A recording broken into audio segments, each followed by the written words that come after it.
the regular business meeting of the Board of Education for Monday, May 20th. If I could ask everyone to please stand and recite the Pledge of Allegiance.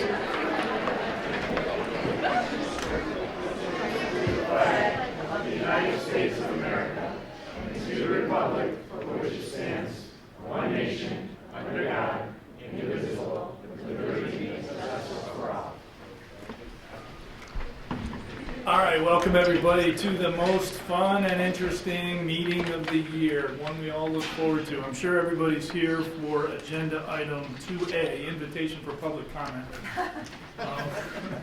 I hope not. Okay, roll call please.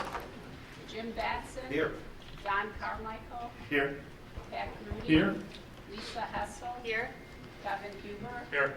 Karen Lundstedt. Here. Casey Rooney. Here. Okay, great. We have everybody tonight. So our agenda, we will open it up for public comment. Anybody who would like to speak is welcome to. And tonight we have a lot of student recognition, so what a wonderful chance to see all the wonderful things our students have been doing here at the end of the year. On the President's Report, we will honor our outgoing student school board reps who have been outstanding, and we will welcome our new student reps who have big shoes to fill. And then we'll get our student school board rep reports. We'll have the superintendent's report with a number of updates on a lot of our capital projects. We will approve the consent vote agenda. And we've got brief updates from facilities and finance, program and personnel. Anything from CEDAL tonight? Yeah, Okay, a little bit from CEDAL, IASB, nothing, and that'll do it. All right? Okay, anybody from the public who'd like to speak? No. Uh-oh, go ahead. I was hoping, I wouldn't have to do it in front of everybody, but I just came to say thank you. It's a big week in our house. The oldest of our three girls is graduating from Libertyville High School.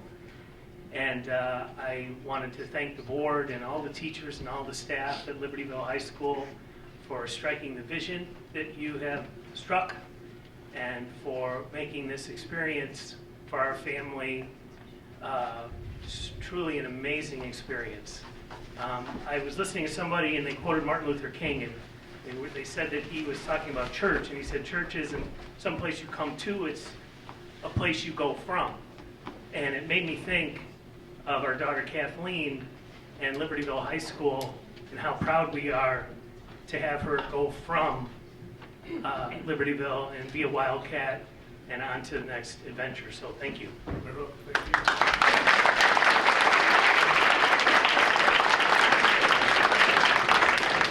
Okay, anybody else? No? Okay. So we'll move on to student recognition. Who's going to do it first?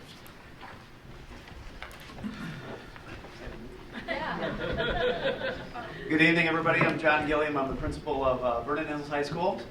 Welcome tonight. What a great night to recognize so many students and their advisors and coaches. This has got to be the biggest we've seen in a couple years.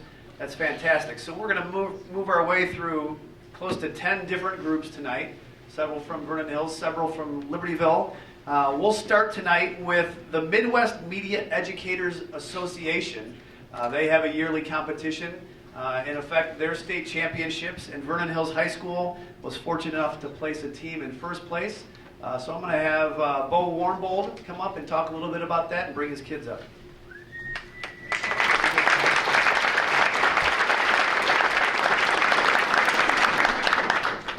The Midwest Media Educators Association hosts a video festival each year to showcase student work. This year, over 70 judges viewed over 1,800 minutes of programming. This year's MMEA Awards were held April 26th at Neuqua Valley High School, and the VH Media team of Sebastian Dominici, James Altschul, Bridget Leary, and Robert Morin took first place in the school promotion category with their video about VH Media, the High School Media Club.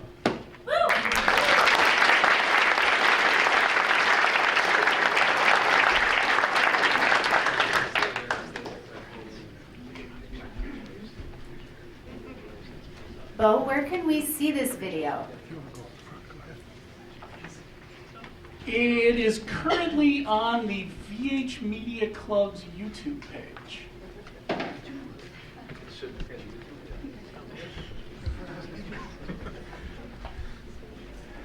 Get us all in there. Yeah.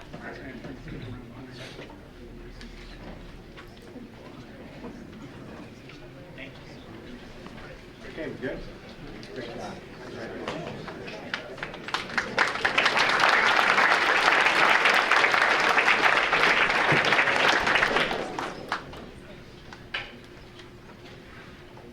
Emily Kim, come on up. Emily Kim is a junior, right? Yeah. Yep, junior here at Vernon Hills High School. I am not her track coach. Her track coach, Suzanne Curry, could not be here tonight, so I get the pleasure of introducing Emily. Emily, we had a successful girls track season this year, and one of our athletes made it downstate. This is Emily Kim. Emily Kim is a long jumper for the Vernon Hills High School girls track team. And I think it's fair to say that Emily saved her best for last. So I've got a couple stats. So she was the Lake County and sectional champion in the long jump. She pulled out her best when it mattered most. In the sectional meet, she jumped an amazing 18 feet 10 inches, a personal and school record. Congratulations on that. That jump set that.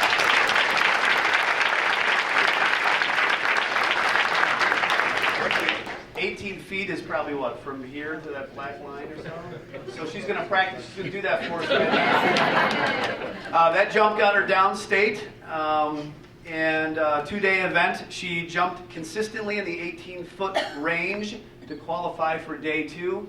Day two, she pulled out her second highest jump of all time, 18.9, to earn a 9th place in the state of Illinois. Congratulations.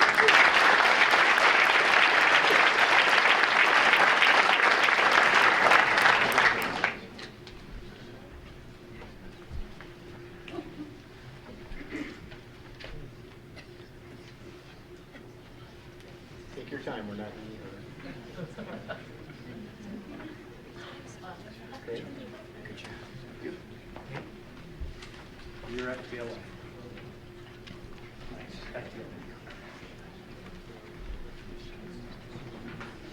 Well, good evening. I'm Tom Kalenis, the always proud principal of Libertyville High School, and I'm particularly proud this evening to introduce, as Dr. Gilliam said, many of our outstanding students, both in athletics and in our clubs and activities, and in our fine arts. So to start us off tonight from the Libertyville side of the district, we are going to bring up our students who are our future business leaders of America, and they have the 2019 State Leadership Conference. They are national qualifiers. So is Kevin Gorell or Loretta O'Day, their coaches here? Hey, Kevin.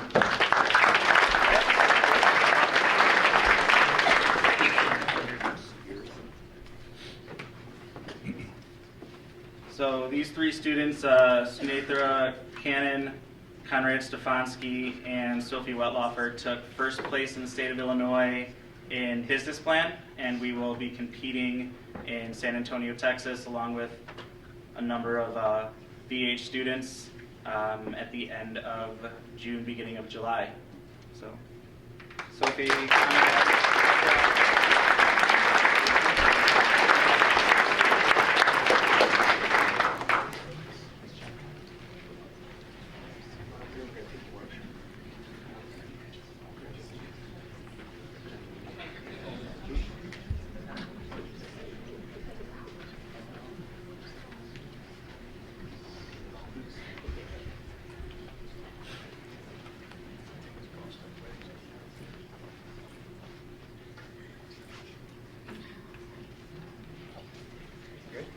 Thank you.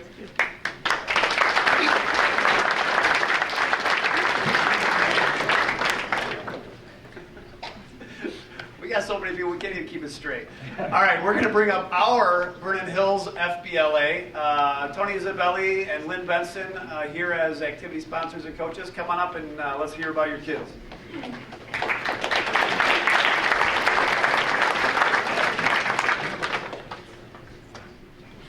I'm Lynn Benson, and this is my second year working with FBLA, and I'll just keep my comments very brief to say that it has been truly a pleasure to watch these students grow and to develop and to learn new things as they become more involved with FBLA. And I look forward to working with them as we move on to San Antonio. And I'm Tony Isabelli, and I just want you all to know that I'm very proud of our students. They've spent countless hours working on their presentations, and I'm very proud of their achievements. At this time, I'd like to invite Sebastian Dominic to introduce our celebrities or qualifiers. Paul? Yeah. Okay. I promise the speech is not 3 pages long. I just have a list of names.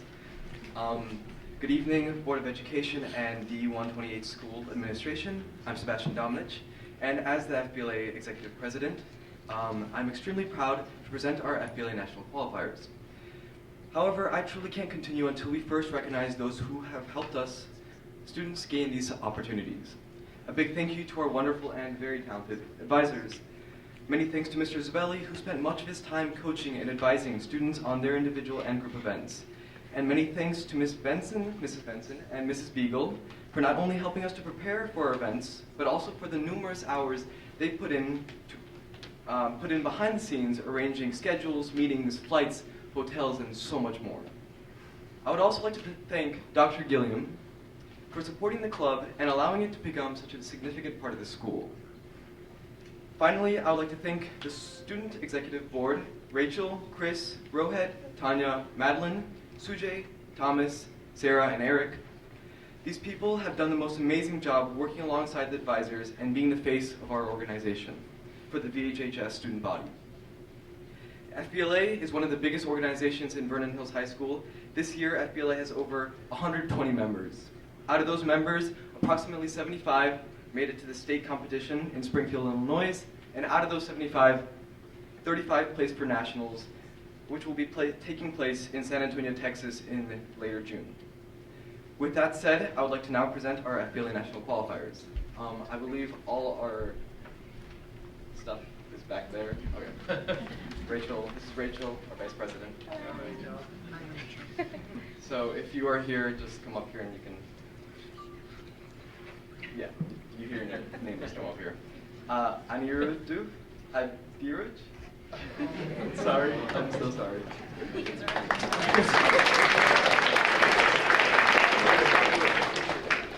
James Altschul.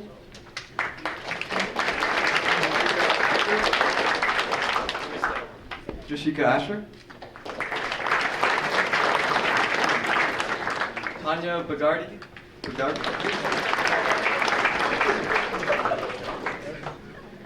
Kristen Kai.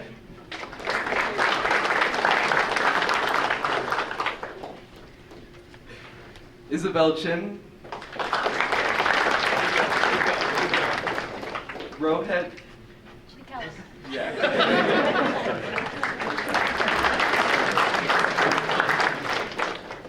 Rachel Chung. Brendan DeLeon. Amy Young. Rachel's got the rest. Okay. Paige Edelheit. Lauren Ellis. Thomas Florian. Ben Stroman.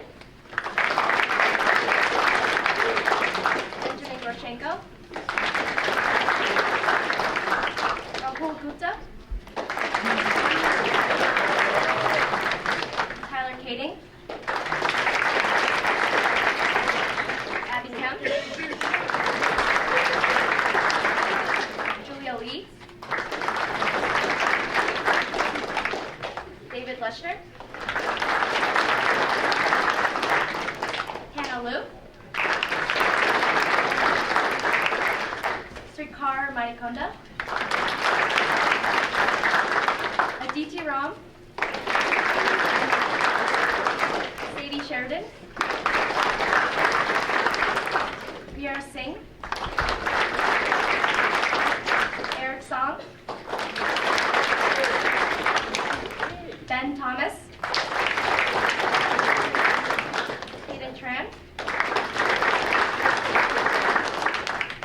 Letty,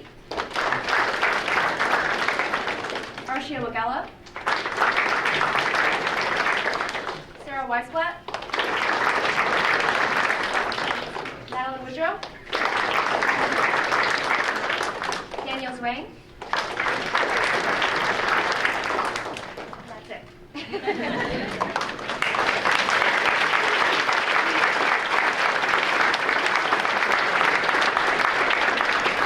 Go on out, stream on out there. Okay, hang on a second. All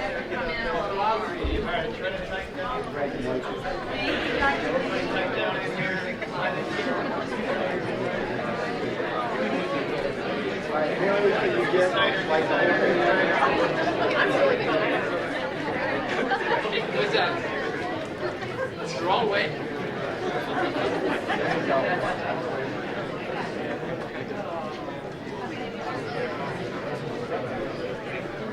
Don't move until all the parents are done.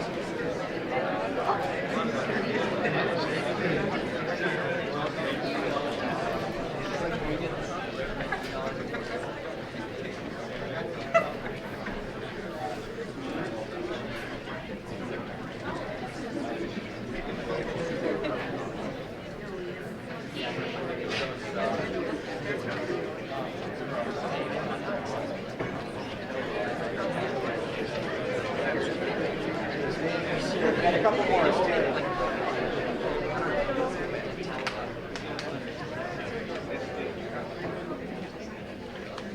All right, good job, you guys. You good? Very good? Good job.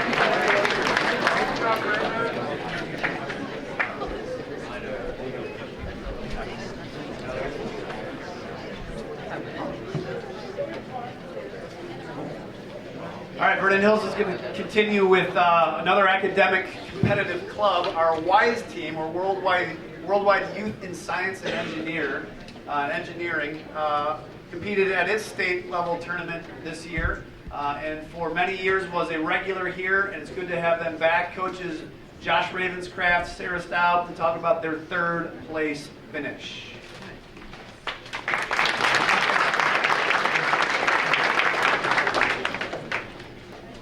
So as of last June, we didn't even know WISE was still going to happen because U of I actually canceled the program. And it wasn't until a physics professor from Eastern decided somewhere late July that he was going to take it over. So it's very, very thankful for Eastern to continue this competition. We had a great year. We took first at regionals at College Lake County. We took first at sectionals here at Vernon Hills, and went and competed against, again, the top schools in our division, and had a great third place finish. We had multiple kids place in each of their events. They gave awards for the top 5.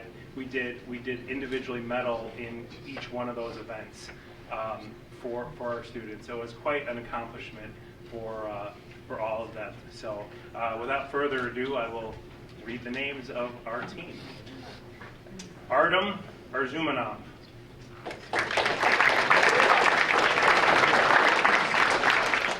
Nick Beaumont. Teresa Dong. Cecilia Gao. Ben Goroshenko. Lauren Liss. Rachel Liu.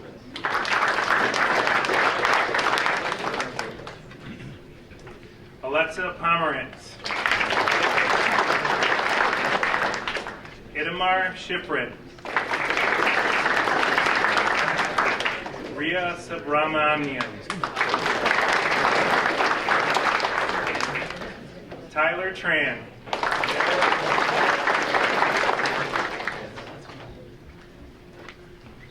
Ria Verma.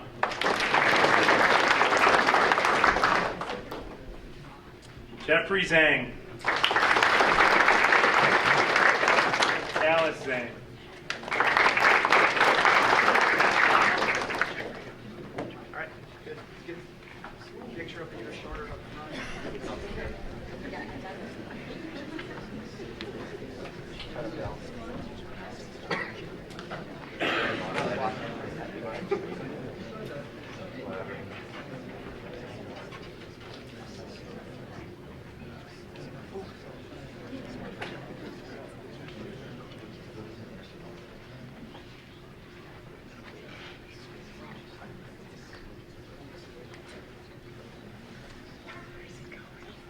Everybody good? Okay. Congratulations.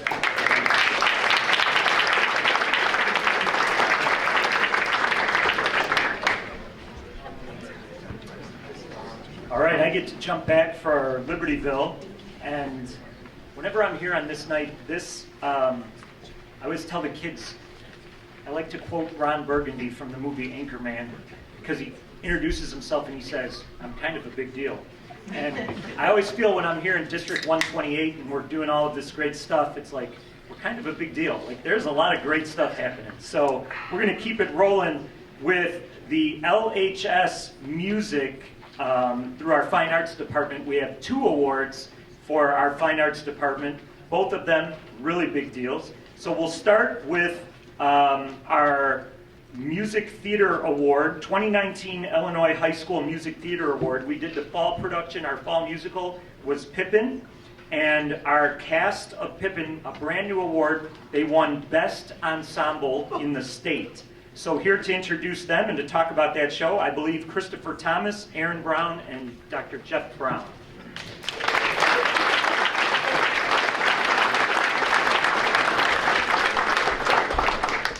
Over the past 8 years, Broadway in Chicago has hosted the Illinois High School Musical Theater Awards, and over the past 6, LHS has been fortunate enough to be nominated in every category that they offer.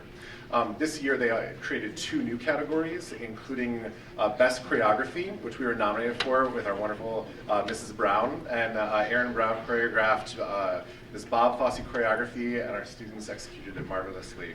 The nomination in and of itself deserves a round of applause.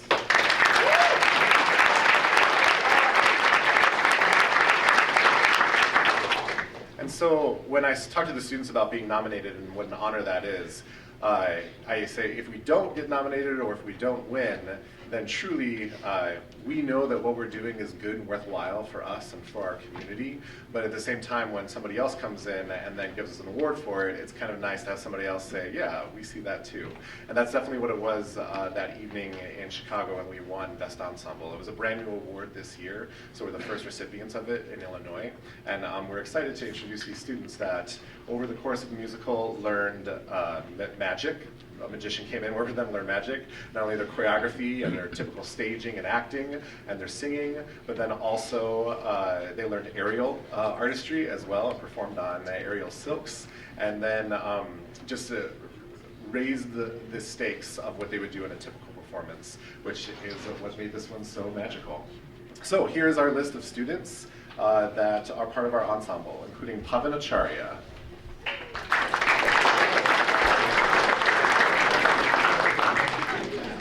Will Anderson, Clarice Austin, Gracie Benson, Elizabeth Chapin, Vijay Chen, Abby Seema, Julia Denoya, Sarah Donofrio, Rachel Erdman, Gilbert Ferguson, Amanda Gorley, Thea Grauer, James Grayson, Michelle Fogarty, Ty Ainsworth, Jacob Kemp, Lucia Lafredo, Reeve Lounsbury, Aaron McCain, Haley Knoll, Katie Olson, Allie Parker, Becca Parker, Matthew Pavlik, Jessica Schrag, Jason Sakili, Albert Sterner, Kirsten Townander, Lynn Tran, Beer Trevetti, and Katie Waltvogel.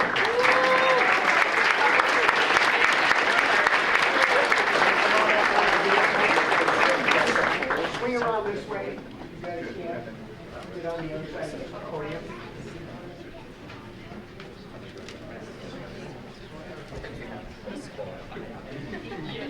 Just want to make sure we can see all around.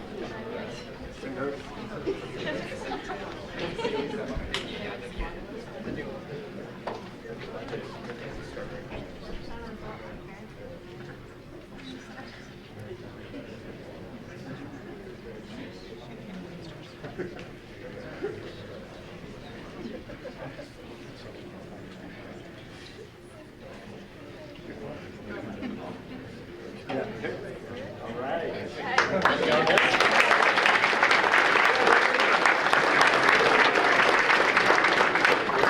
What?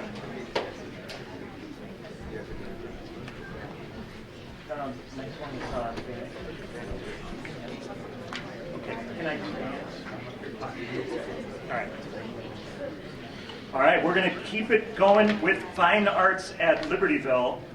With, as you know, the school, we're very proud that Libertyville High School won the 2018 National Blue Ribbon School of Excellence Award from the U.S. Department of Education. But a separate National Blue Ribbon Award of Excellence is given by the NBA, not the National Basketball Association, but the National Band Association. And Libertyville High School was the recipient of the 2019 National Blue Ribbon Program of Excellence Award. This is a highly prestigious award. Only 4 high schools in the United States were awarded this Blue Ribbon Award of Excellence this year, Libertyville being one of them.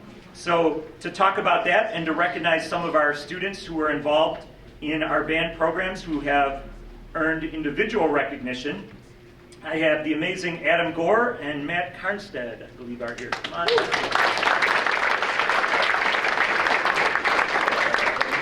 Thank you, Dr. Colentis.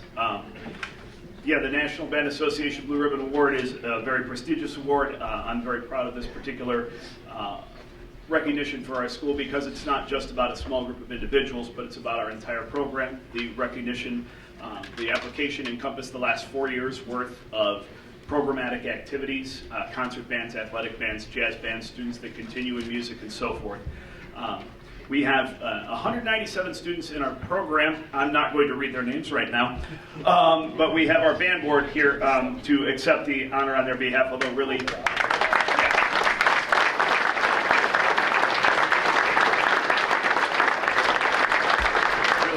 it is an award for everyone that's involved in supporting the program. So we have our president, Annalisa Waddick, our vice president, David Lee, our secretary, Emma Chandler, our wind ensemble representative, Alex Tang, our symphonic winds representative, Cooper Lounsbury, our jazz bands representative, Chad Govern, and our marching wildcats representative, Chad Mendelenko.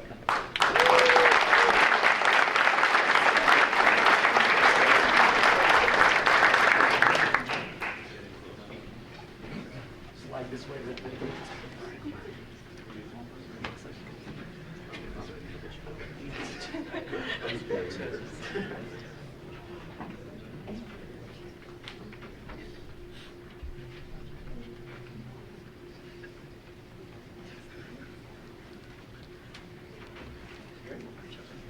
Great job.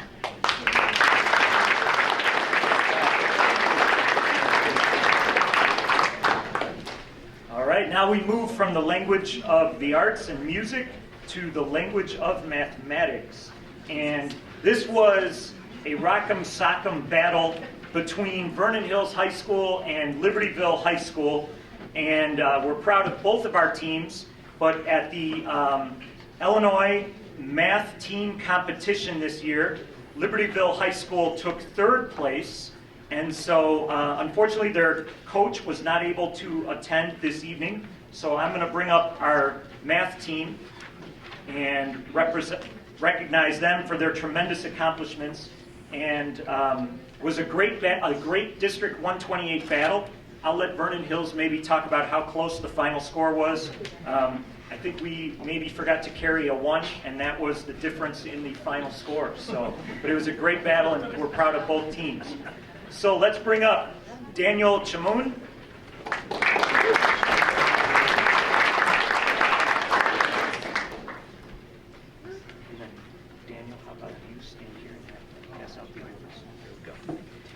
Allison Chu, Christian Klassen, Neil D'Souza, Jake Duffy, Olivia Duffy, Samantha Fan, Mitch Gifford, Albert Guan, John He, Brian Hong, George Huber, Sebastian Ingino, Nathan John, Jonathan Lee Chen, Luke Markison, Emma Muscato, Molly Muscato, Desigmorth Nanir, Matthew Newberger. We'll see more of him in a minute. Nikhil Patel,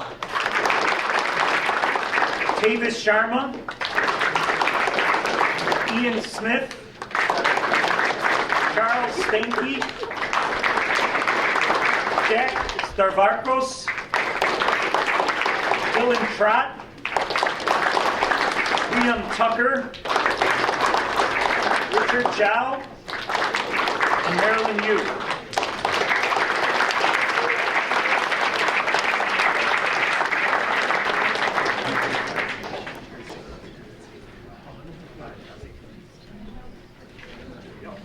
Great job.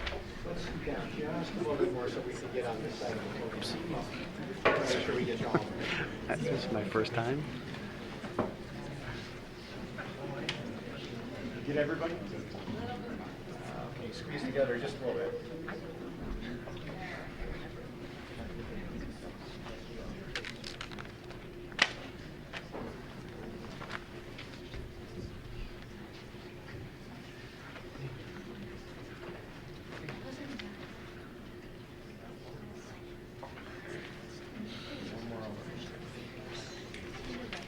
Okay, we good? All right, well, okay.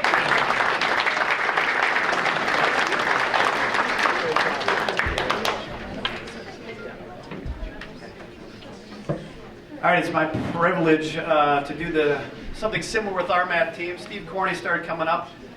Again, the Illinois Council of Teachers of Mathematics had their state competition, and Mr. Corney is going to talk about that. Before I do, Dominic was up here talking about FBLA, and he thanked one important person, Mrs. Debbie Beagle, who is our Student Activities Director. Just step forward, Debbie, because it's worth noting that today, this week, she is no longer Mrs. Debbie Beagle. She is Dr. Debbie Beagle. She's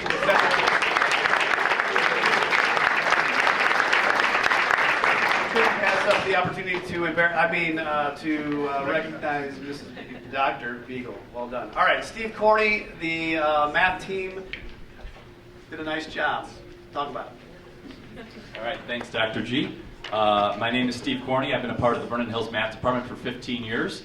And we also have alongside me two of our newest math teachers as well as math team coaches. Allison Chura and Alex Joe are here this evening. Oh, look at that, you got a hand. I want to tell you a little bit about some highlights. So we competed at the Stevenson Regional back in February. We won first place at that event, which was punctuated by a perfect oralist score by Alexa Pomerantz and Lisa Bamer. They scored 50 out of 50 in that event, which is huge.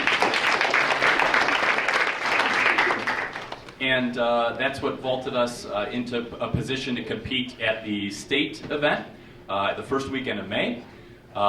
Little bit of a redemption story for us. Last year, we had a beautiful Saturday morning, and the coaches decided, because it was so nice, that we would sit on the quad and enjoy some of the scenery and the sunshine. And there's this beautiful tree right by where we planted ourselves for the day that had just come into bloom, which was just, the site was just gorgeous. But what we failed to realize is that about half our team was allergic to the tree or something in the air. And we we bought all of the Kleenex out of the Illini Union that morning. I think they were out of stock afterwards.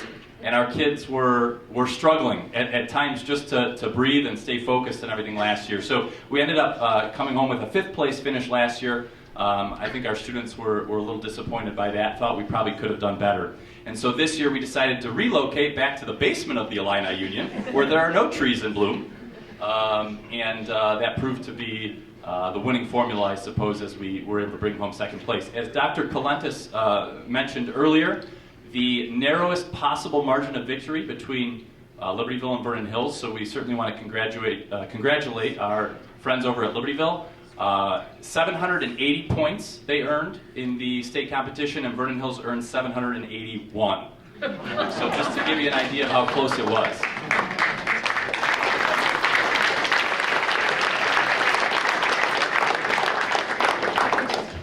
Just a couple of group team highlights I wanted to share. Our Algebra 1 team, which consists of freshmen, finished 3rd place downstate this year. Our pre-calculus team, which is a team of seniors, got 2nd.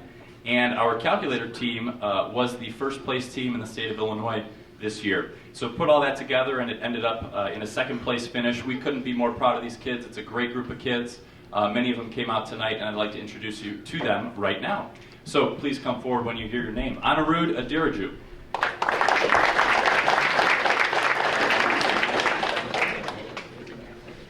Krish Asher.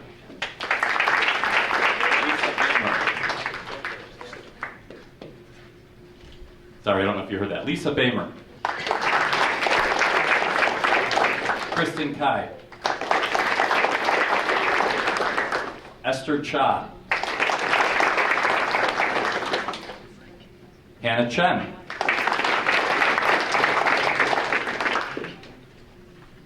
William Dye. Ben Goroschenko. Rahul Gupta.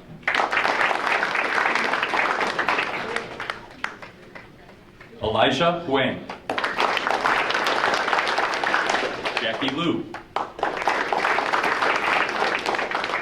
Rachel Liu.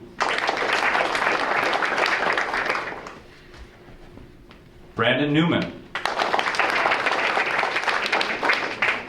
Aryav Panda. Alexa Pomerantz. Eric Song.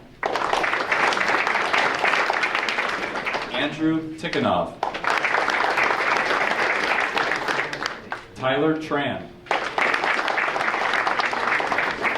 Ria Verma. Sujay Valetti. Shayna Weinstein. Alex Yu. Alice Zhang. Jeffrey Zhang. And Timmy Zhang.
All right, with our final team recognition this evening, we want to bring up our Libertyville High School boys gymnastics team. They are the first Libertyville High School boys gymnastics team to win the state championship in school history. We're so proud of them.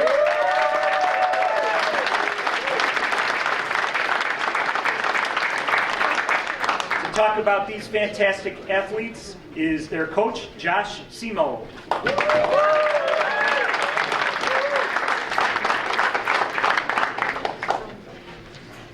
All right, thank you very much for having me here. It's quite an accomplishment this year for these guys. They put in a lot of hours and hard work during season and even during the off season. They set the precedent very early on in the season with one of the highest scorers in the state, and having that target on our back throughout the whole year and keeping up that dedication inside the gym. They were able to pull in a first place victory at our conference meet, a first place victory at our sectional meet, and then eventually a first place victory for our state championship. So without further ado, our gymnastics team. We have Robert Cartwright.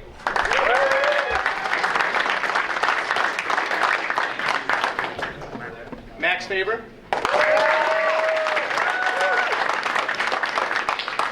Grady, Georgia.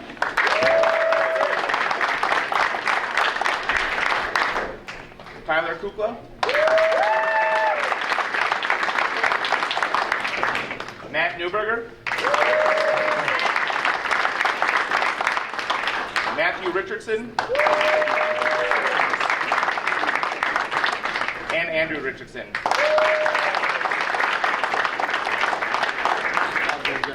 Slide over this way. Yeah, just slide straight down.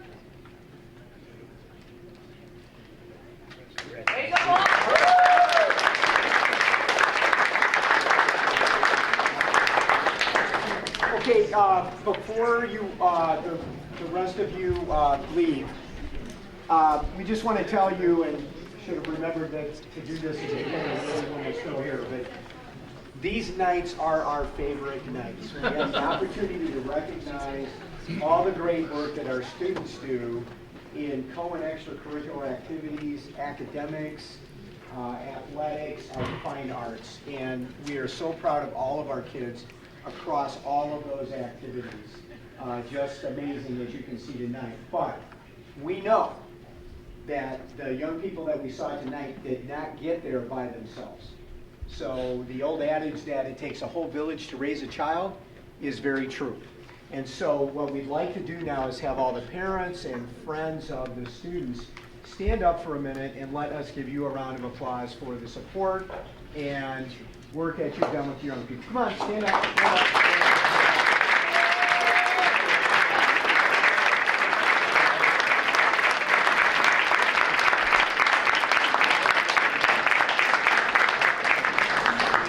So now the biggest thing now you have a decision to make. So you can stay for the rest of the board meeting. I see a lot of enthusiasm. We appreciate that. Or you can simply exit out the door there and we'll continue the meeting. So we'll leave that up to you. But again, congratulations to everyone. Very exciting.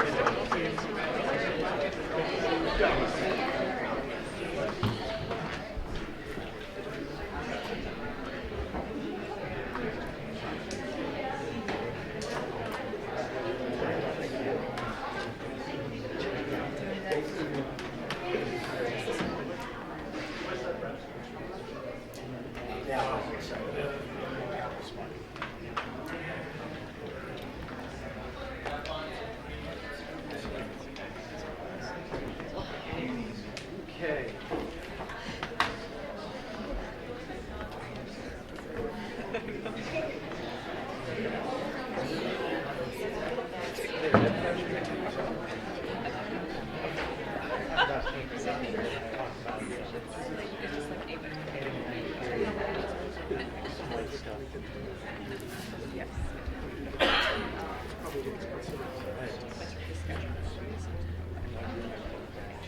Yeah.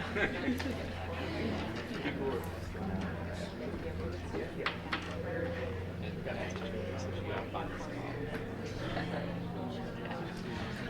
ready to go? Thank you. Thank you. All right, next is the time of year where we want to recognize and honor our outgoing student school board representatives. And I really want to say to you guys, I've been doing this for a lot of years, and we've been fortunate enough to have some really good groups of people. But I've been especially impressed with you guys. How you coordinated amongst yourselves, all of the information you bring to us.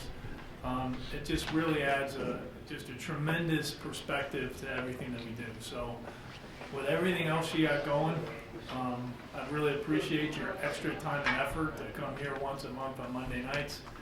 And it's got to take a lot of time to gather all that information you do. So you do a fantastic job. And I just want to tell you all how much we really appreciate it. So,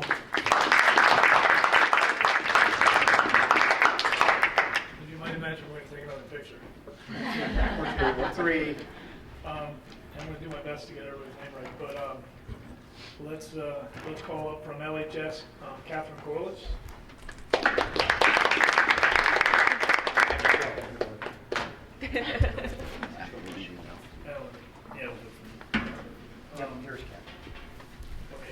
Zachary Elgahit. And Matthew Wong.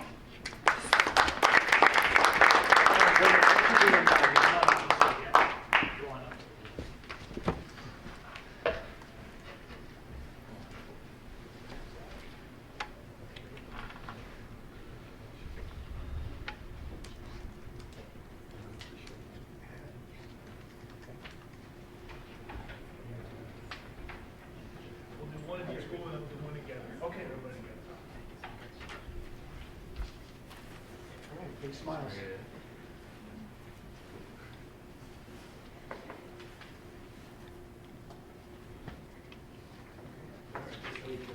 Yeah, just hang over on the side, then we'll get a big picture.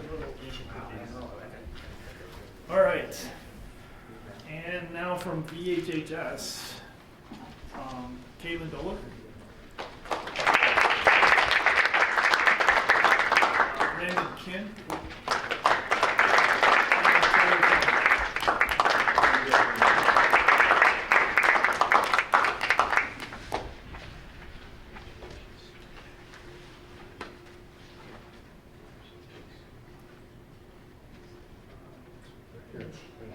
No, Brandon, I'm sorry.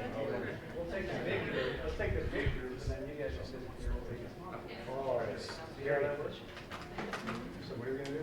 Take the big group, and then make it disappear, and we'll take the small group. How we organize? Line? Straight line? Okay, let's make sure we can see all of you. We're not too concerned about us.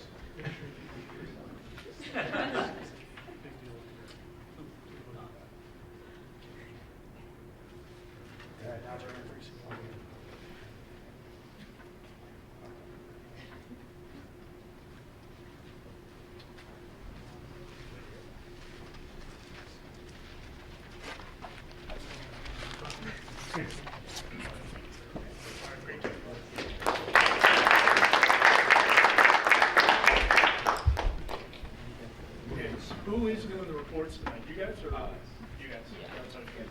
All right. So let's recognize our new student school board representatives. From Libertyville High School, Catherine Corliss. Come on back. She liked it so much she signed up again. Get away. Good to get away from us. Okay, and then Maja Gavrilovich. Did I get that right? Close? Maya. Jessica Lee.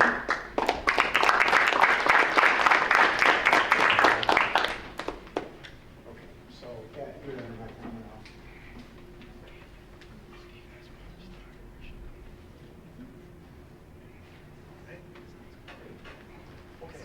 And from Vernon Hills.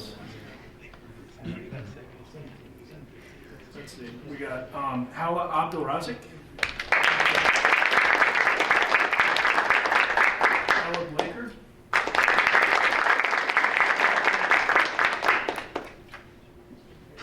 Abby Kemp.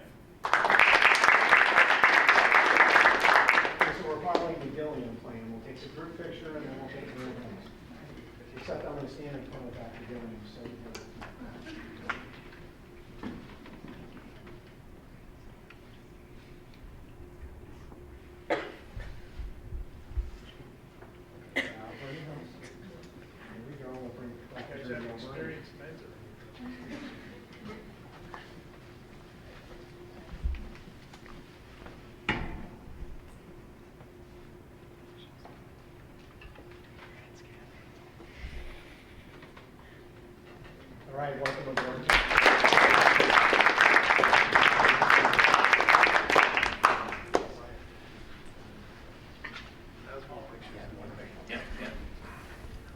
And just to add to Pat's comments with our current student board reps, they have reported out several times during the year that they visited each other. I mean, they took time out of their days. They're involved in tons of stuff and took time out of their schedules and did some cross-conversation between the two buildings and learned more about the cultures of the two buildings and compared notes when we had our monthly lunch with them, which was really just a very cool thing for us to hear their reflections on those two visits and the differences between the two schools, and it's just very cool. So that took a lot of extra effort on your part, missing some classes and scheduling that. You did that all yourself. So you've just been phenomenal board reps, and we really appreciate everything you've done on behalf of the administration as well as the board. Okay, thank you very much.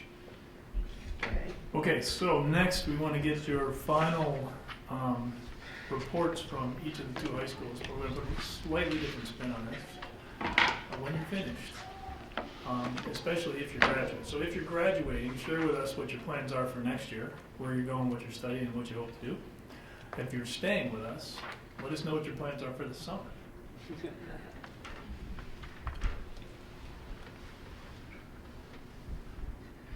Should I start with the report first? You're in charge. I'll do the report first, actually. So congratulations to James Altschul and Leah Hayden for receiving a Chicago History Prize for their documentary Temperance in the Chicago History Fair. These two students received their award from the Senior Vice President of the Chicago History Museum, so congrats to those two students. This month, Vernon Hills held its second Dare to Unite interfaith panel organized by the Vernon Hills Student Diversity Council. Multiple religious leaders had an opportunity to introduce and present their perspectives to a student staff audience. Our VH Unite Student Diversity Council also ran its first ever family night. Parents and community came to VH to hear student representatives from some of our clubs to talk about goals and actions from this year. The event was a success, and we hope to see it grow in its size in upcoming years. Earlier this May, Vernon Hills sophomore literature classes organized its annual activism fair.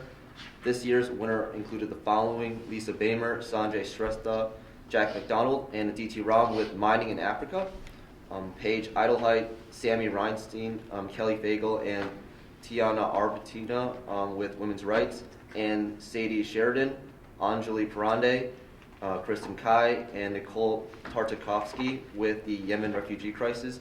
And these winners got to donate collected funds to an organization of their choice. So congrats to our activism fair winners. At the end of April, Vernon Hills had their Starry Night prom at the Renaissance Hotel in Schaumburg. A fantastic night, complemented with dinner and dancing. All the seniors and juniors that attended had an amazing time. Following their soccer sectional win earlier this month, D128 Special Olympians qualified for the State Summer Games this coming June. So congrats and good luck to our D128 Special Olympians. And then college plans. So June 27th, I'm leaving for the United States Air Force Academy, and I'll be majoring in aerospace engineering. Congratulations.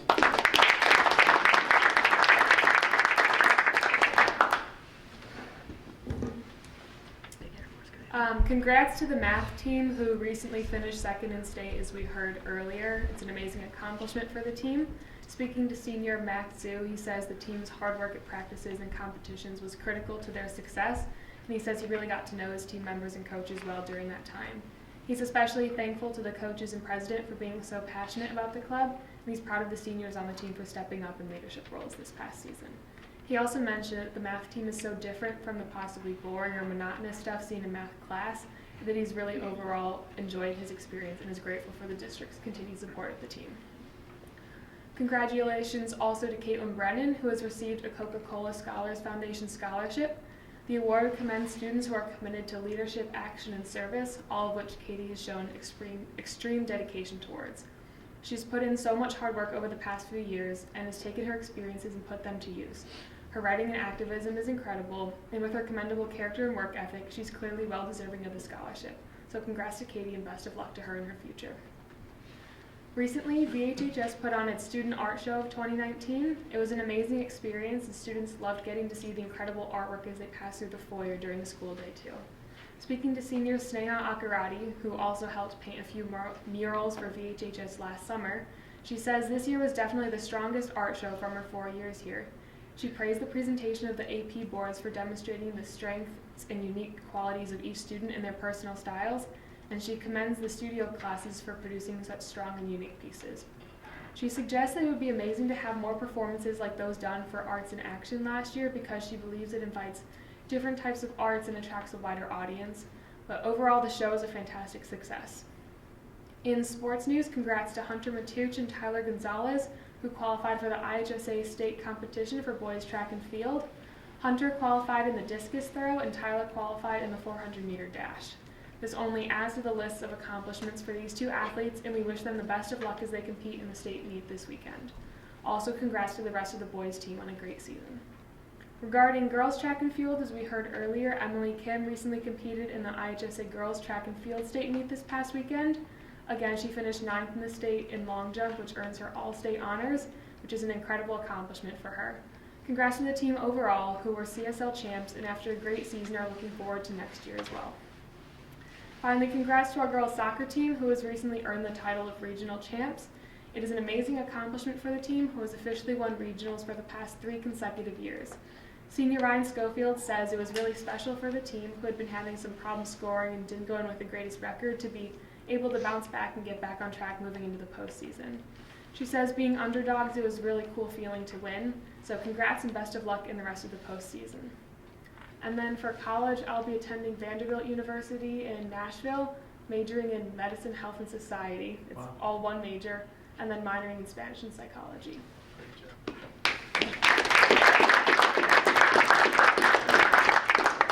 Okay, so congratulations to Sujay Valetti, Cooper Gilliam, Pranav Vaswani, Eric Rodriguez, and Aditya Sabharwal for qualifying for the IHSA Boys Tennis State Finals. And then congratulations to Caitlin Delmonico, Nivetita Senthokumar, Laura Doler, Allison Clemstein, Nash Clyden, and Elliot Lim on receiving honors on their National German exam, which over 26,000 high school students took this year. Melody Farms now showcases more of Vernon Hills students' beautiful artwork. The newly installed crosswalks consist of colorful flowers, paw prints, a piano, and more. These crosswalks were designed by last year's digital art class and help make Melody Farms unique. So today, Vernon Hills held its annual honors assembly to honor its successful seniors. This year, Vernon Hills presented a multitude of scholarships and awards to a variety of students. Vernon Hills recognized 108 honor graduates this year and awarded many students for excellence in different subjects and departments. Kaden Tran and Hala Abdalrazek were the student readers at this assembly. This year, Vernon Hills will be losing 4 amazing teachers and other members of staff. Mr. Baumgars has taught for 33 years for multiple levels of biology. Mrs. Nora has taught for 17 years, and 16 of those years have been here at VHHS. She's taught many different English classes, but is most known for teaching freshman literature and AP literature. Mr. Munkin has been teaching in this district since 1986 and currently teaches geometry and algebra 2. Mr. Baxter has taught auto, woods, and other CTE classes for 15 years at Vernon Hills, and he is a favorite among students in that area and has built the program from the ground up. Thank you to these teachers for making Vernon Hills a better place. Congratulations to the new board representatives, Hala, Abby, and Ella, for the 2019-2020 school year. We look forward to you continuing our work next year. And we would like to take these final moments to thank the board for such an amazing opportunity. We would like to wish both the board and our newly selected board reps best of luck in the future. And then for future plans, I'll be attending Emory University down in Atlanta, and I think I'll be majoring in anthropology, but on the pre-dental track.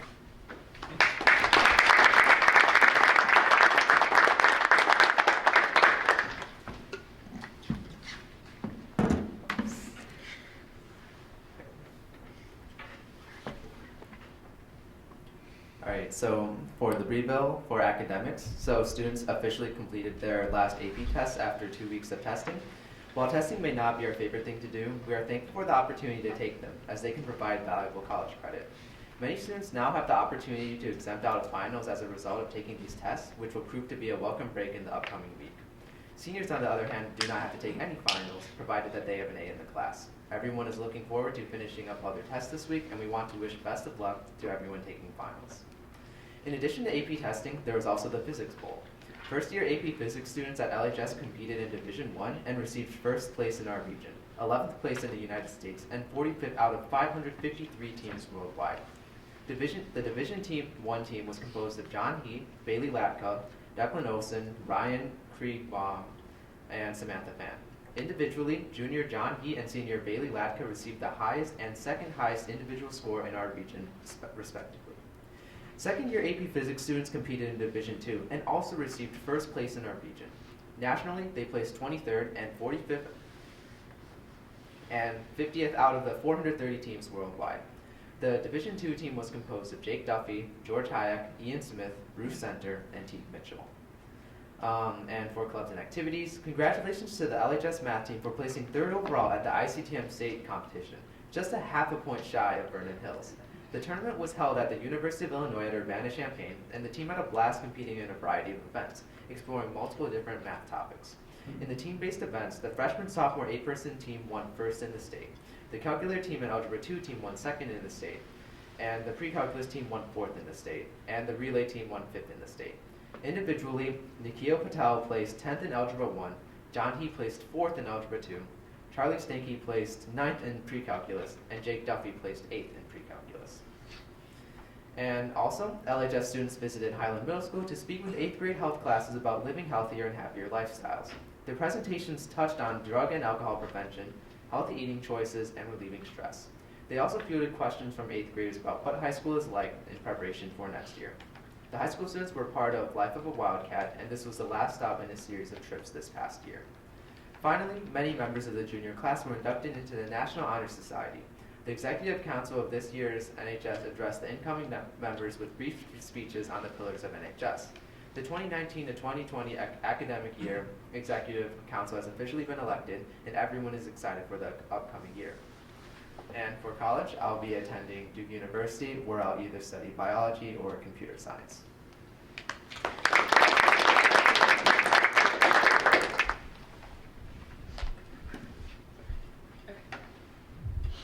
So to move on to fine arts, we again want to extend a huge congratulations to our theater department for their being named the best ensemble for the musical Pippin. We are so proud of all those who were involved in the department for this huge honor, and also want to bring attention to the students' graciousness who were involved in the production for seeing all their hard work pay off. The Orchesis Dance Ensemble had its annual showcase 2 weeks ago. This year's theme was Move the World, which hopes to use dance to change the world. It featured a piece from guest choreographer from the Giordano Dance Company, Ryan Galloway, and all the dancers did amazing. The LHS choirs had their annual cabaret concert with the theme of Disney this year. It featured many different songs ranging from musicals to today's top hits. As always, the concert was a very lively event, and we're glad to see that they, again, pulled off an amazing show. The orchestra and band recently had a concert, and it was a huge success. The ensembles performed exceptionally, and we also want to highlight 3 students who performed their senior concertos: Jonathan Lee, David Lee, and Carter Smith. The theater department held its end-of-the-year banquet to celebrate all of their adventures and successes over the course of this past year. The heads of the theater department, Mr. Thomas and Mr. Hawley, announced the themes of the shows next year, which will be encompassed by the theme, Be Not Afraid of Greatness. So we are very excited to see what that may hold in store. On May 9th and 10th, LHS held its annual student art show. Student work sprawled across the gym and over its walls, and it attracted a pretty steady stream of people throughout the days. It's exceptional to see the talent that our school has in its art classes, both the studio arts and the AP arts, and we're really grateful that we get the chance to highlight our students' talents in this way. To move on to athletics, we again want to give a huge congratulations to the boys gymnastics team for winning state. They traveled down to the Hoffman Estates on May 10th, where they won, taking first place, as we all know. They edged out the second place now is North by a score of 159.15 to 158.65. So it was a very close competition. And the senior Matthew Richardson placed second in the all-around competition. Senior Max Faber also had a huge impact on the team's victory as he finished 14th overall. So again, it's the first boys gymnastics state championship in the school's history, and we're so proud of their amazing victory. And to move on to badminton, 4 people on the LHS badminton team qualified to go to the state tournament, which was held at the Eastern Illinois University. It was a great way to finish up the season, and we also want to highlight Kathleen Jin, a sophomore, who wound up ranking in the top 12 in the state tournament. So for a few school ongoings, we want to bring attention to the issue of asbestos, which you may or may not be aware of. So over the course of the past few months, a few locations around the school have been identified to have asbestos. A Spanish classroom, the library classroom, and potentially a staff office are 3 of those places. Teachers have been really flexible and accommodating with this, so classes have been able to continue smoothly by moving to new places like the innovation rooms. So one of the juniors who was in a Spanish class stated, "I honestly really like the innovation room, but it is harder to maintain control of the class since it's more of a relaxed environment." So despite some of the challenges that this obvious inconvenience may bring, we're just really grateful that that those classes were able to continue as they otherwise would have. And so regarding future plans, I am honored to announce that I'll be attending Libertyville High School for 1 more year in my senior year. Regarding summer plans, I'll be interning for Congressman Schneider's campaign, and I'll also be helping out at a judge's office in the city of in Chicago, where I'll get the chance to get a little bit of exposure to court cases, and we'll also be doing 2 trips with my church. Yeah.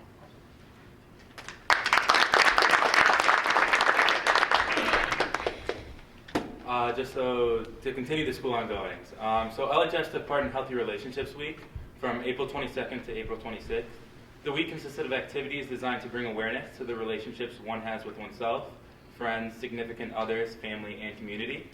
Some student favorites included therapy dogs, tie-dye and green dot t-shirts, and popcorn. It was great to see so many people at the event.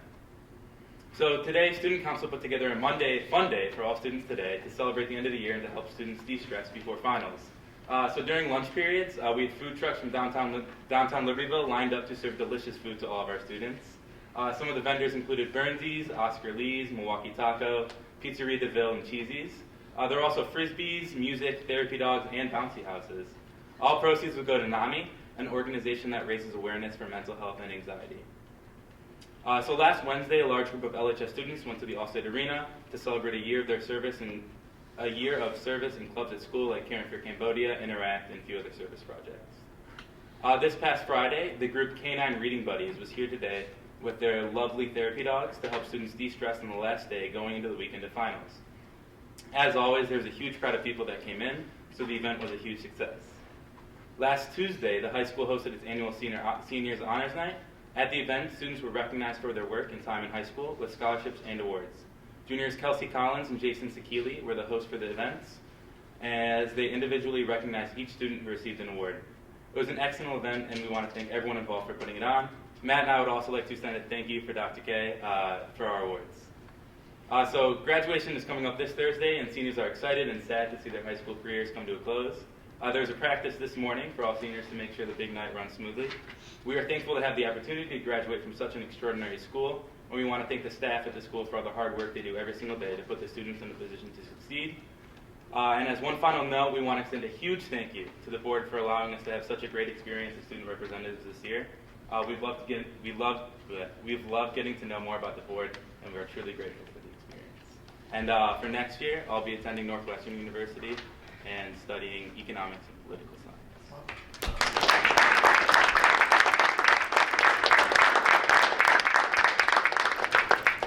All right, so I got to admit, listening to that, I don't know what I can add.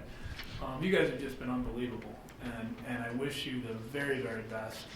I will not be able to make the Vernon Hills graduation. The only bad thing for our early start and early finish these days is we have to have graduation on the same night. So I did Vernon Hills last year. I'll be at Libertyville this year. So to all of you, I'll give you a sneak preview on LHS. Okay, my challenge to all of you is to be daring as you go forward. Okay, and I know, we say that. And we print it up on things and all that, but what's really cool to me is actually I believe we're living it. And I told these guys when they came up with this thing, I've seen this, this slogan thing, kind of, mission, vision, values thing, many times in my career, and frankly, most of the time it doesn't stick. It's very frustrating. But I look back on the last year and a half, and what I'm really excited about is it's starting to stick. and it's starting to be part of this culture. Okay, so my challenge to you guys is be daring, be doers and dreamers. Okay, be aware, be resilient, be inquisitive, be nimble, and be global. And if you do those things with all the momentum and wind you have behind your back, I can't wait to read about it. Okay, so best of luck to all of you. You have done a fantastic job. Thank you for that.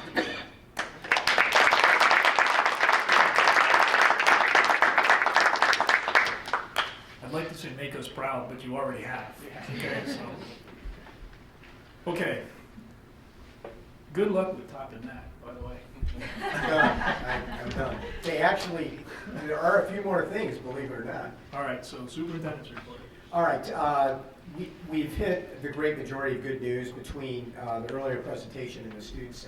Just a few more things that are good news for the month of May. Community High School District 128 is proud to announce that U.S. News and World Report Best High Schools 2019 has ranked Libertyville and Vernon Hills High Schools among the best U.S.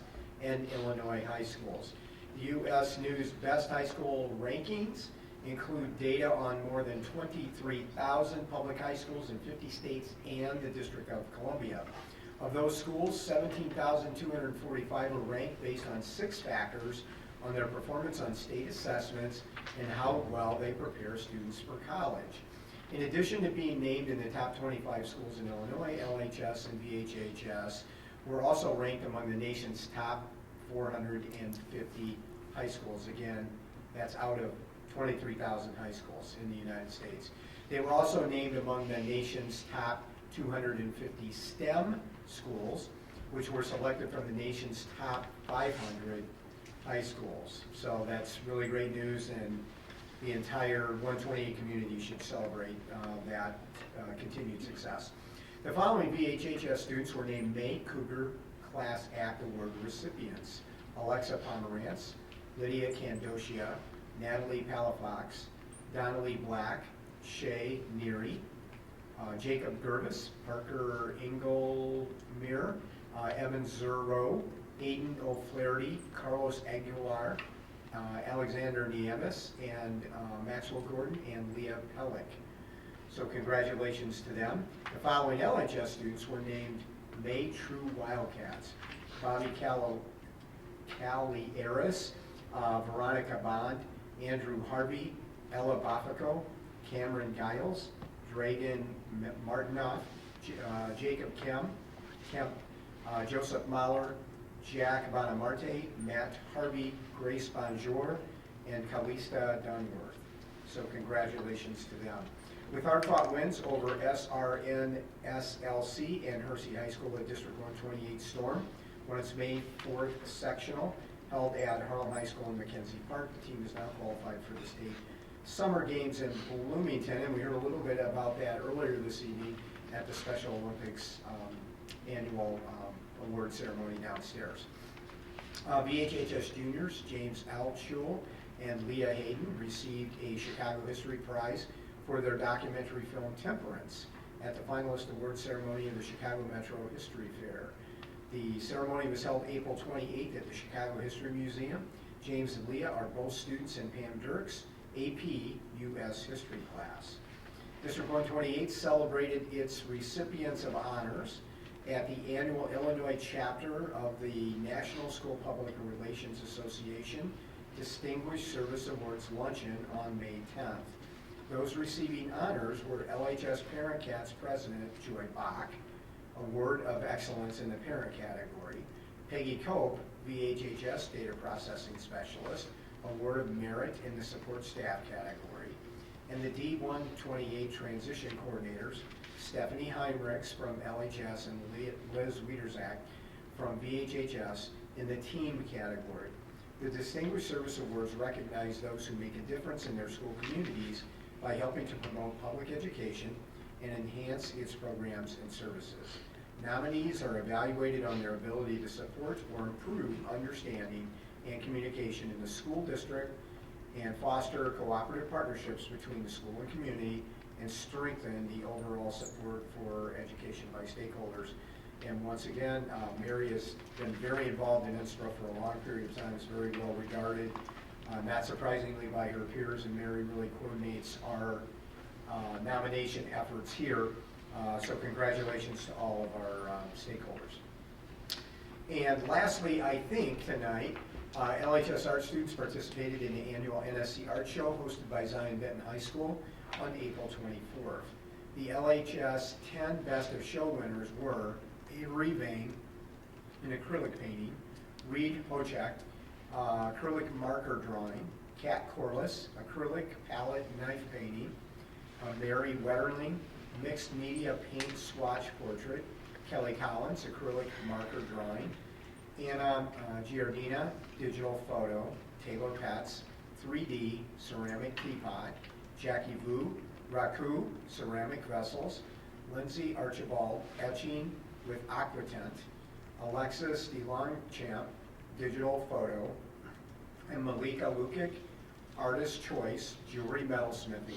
Malika's award was chosen by the workshop artist as an exemplary piece distinguished from the rest of the pieces in the program. So congratulations to all of those students. Excuse me. Next on the agenda, the superintendent's report is our monthly LHS pool parking update, so I'm going to turn it over to Dan and Mark at this point.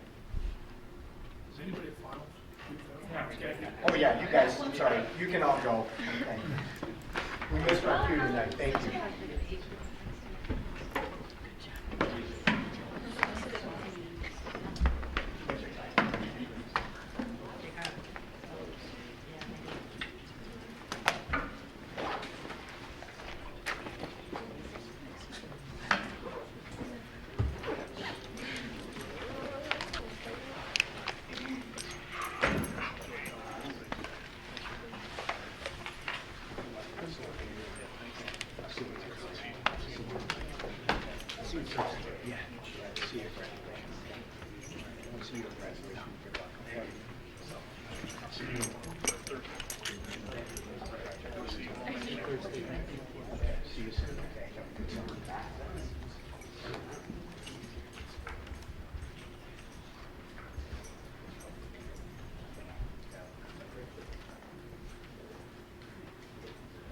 Okay. Okay, pool update. Things are moving forward around the pool. We're working on finishes, ceiling grid work, electrical work, floor finishes, tiles in the locker rooms. They'll be starting floor finish in the washrooms out in the hallway. So painting. So a lot of the things near the end of the job are going in. The lighting in the pool area is up and operational. So things are moving along at a good pace and coming together. Question for you. So, and this might be for Dan as well, looking at the costs through April, specifically just kind of focusing on the trades, the trade cost per se, it's at 63%. So that tells me potentially one of maybe three things. They haven't billed us yet, they've been currently working and haven't billed us, or we're going to be under budget, or I can't even remember the number three thing, but that notwithstanding, can you just kind of give us an update what's going on with, or the work hasn't been done yet, and so we're going to be kind of maybe our end of spring, June timeframe may not be realistic anymore. So maybe there's a fourth too, by the way, but. It's essentially, so we've been noticing that too, so really to finish with the track and the spending, you'd be expecting we'd be clipping at about 1.5 million a month, and we've been really at or just below $1 million the last few months, and we talked about that with Gilbane recently, and the sense is right now largely that's due to contractors just not submitting for payment, so there's always a lag between when they submit them to Gilbane and when Gilbane gives it to us, then when we pay it, then they pay it back. So we always hold 10% for retainage anyways on every contract until really final closeout. So there's always going to be 10%, so call it $2 million is always just going to be there until the very end to pay everything out once we're at closeout. But yeah, we're still on track certainly in terms of our construction schedule. But you're right, the billing isn't really tracking along in the best sense from Gilbane was it's the contractors not submitting for payment, which you would imagine they would want to get paid. They will eventually. All right, so we're on budget and we're on time. Yep. Good, thanks.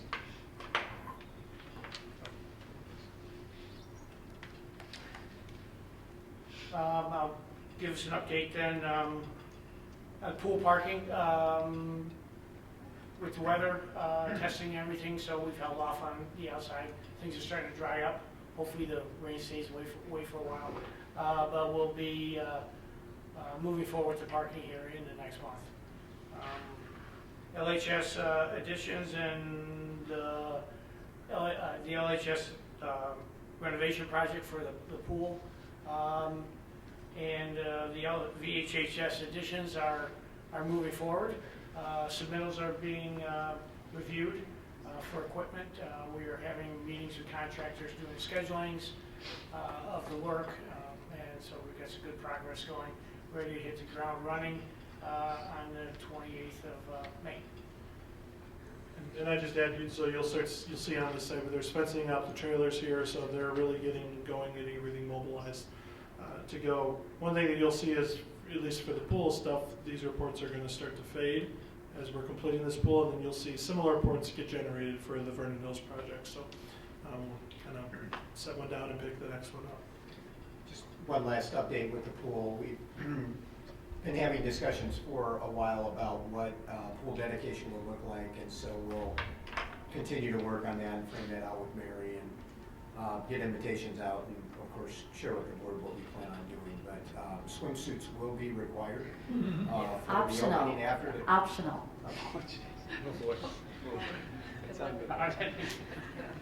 Okay, so Yeah, moving on. Yeah. Thank you. Let's move on. Double on time rate for the evening. Okay, so next on the superintendent, so very exciting as it's moving forward. And just for the public, as part of our board committee meetings last week in FNF, just now facilities, finance, and property, the board and anybody else who wanted to took a tour of the pool last week, and it's pretty astounding from the tour that we took a couple of months ago and the progress that we've made. So I think the entire community is going to be very impressed by the work that was done in planning and the final product that we get. It's very, very exciting. Next on the superintendent's agenda tonight is LHS and VHHS additions and renovations update. And this, again, will be part of our regular kind of board lexicon as we begin those projects for the next year and a half or so, moving forward. So see previous segment. Yeah, we went through that. Sorry. Okay, so we good to go? All right, great. Okay, next on the superintendent agenda is 2019-2020 IASB annual dues. And this district has a long history with the Illinois Association of School Boards. So, of course, we are recommending that we renew our dues with that organization, and Jim has been our kind of direct representative, always welcomes others to join him in that regard. So we would be looking for a motion to accept that recommendation. Okay, is there a motion to accept the recommendation to renew the dues to IASB? I make a motion to renew our Illinois Association of School Board dues for the 2019-2020 year. Second. Any discussion? Roll call, please. Batson. Aye. Carmichael. Aye. Grudy. Aye. Hessel. Aye. Huber. Aye. Lundstedt. Aye. Rooney. Aye. Okay, motion carries. Okay, next on the superintendent's report tonight is the Lake County indemnification agreement. And as noted in your board packet, in the addendum at the back, the board will review and approve the Lake County indemnification agreement for developer donations. This agreement, which must be renewed each year on or before June 1st, facilitates the payment of impact fees to the district by authorizing the Lake County Planning Department to issue occupancy permits only after proof of payment to the district has been provided. So again, Pat, we would recommend to the board our approval of that indemnification agreement. Dean, you want anything else to add to that from your perspective? No. It's an annual requirement. Essentially, what this is the county is trying to work with governments to say, listen, normally if you have developers coming in, they're working with the municipality, so they're working with Libertyville, they're working with Vernon Hills. But in the case where there's county, so unincorporated areas, and they're looking to develop, the county will kind of say, they need to work with the school, and so they'll agree to not issue occupancy until they get proof that the schools have figured out whatever they're going to do. But the only way that they're willing to do that is if we indemnify them in case they get sued because they decided to hold it up. So it's pretty straightforward. It's really been a non-issue for a long time. But. Okay, is there a motion to approve the Lake County indemnification agreement? I motion to approve the Lake County indemnification agreement. Second. Any discussion? Quick thing, just a typo. Yeah, sure. Item 4 just says continues, and I think it should say continued.